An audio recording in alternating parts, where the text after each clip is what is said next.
Credit SpaceX. SpaceX chief executive Elon Musk released the first images of his company's Falcon Heavy rocket Wednesday, showing the massive triple-core booster almost Y-assembled inside its hangar at the Kennedy Space Center's Pad 39A, where it is scheduled to lift off sometime in January.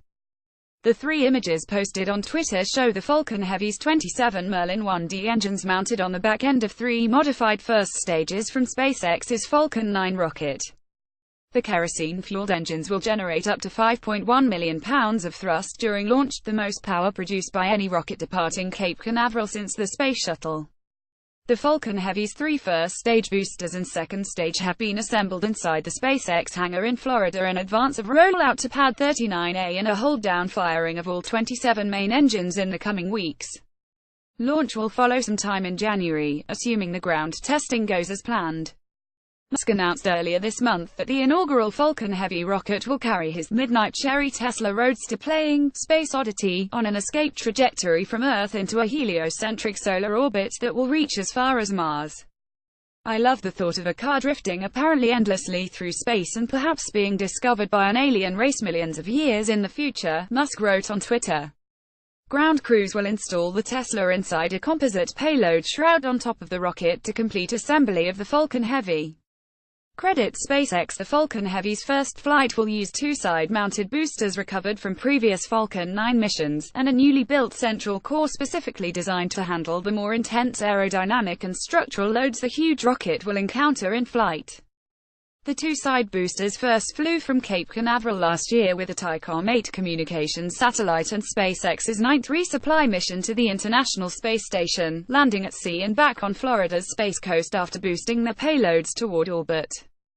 SpaceX technicians added aerodynamic nose cones to the previously flown boosters and installed forward and aft attach points to connect to the center stage.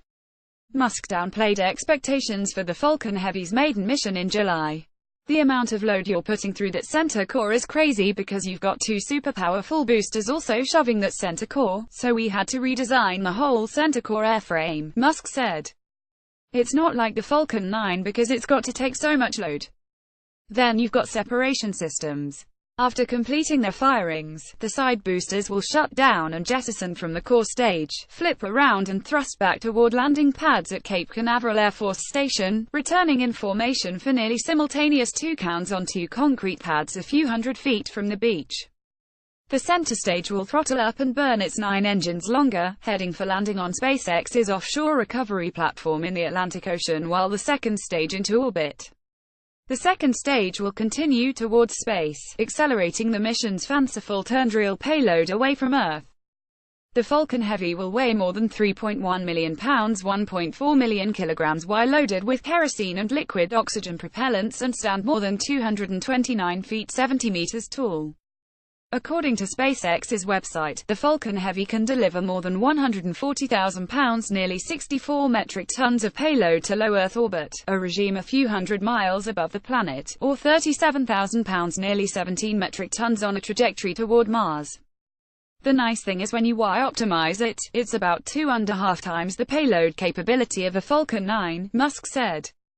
It's well over 100,000 pounds to LEO low Earth orbit of payload capability, 50 tons. It can even get up a little higher than that if optimized." Email the author. Follow Stephen Clark on Twitter at StephenClark1.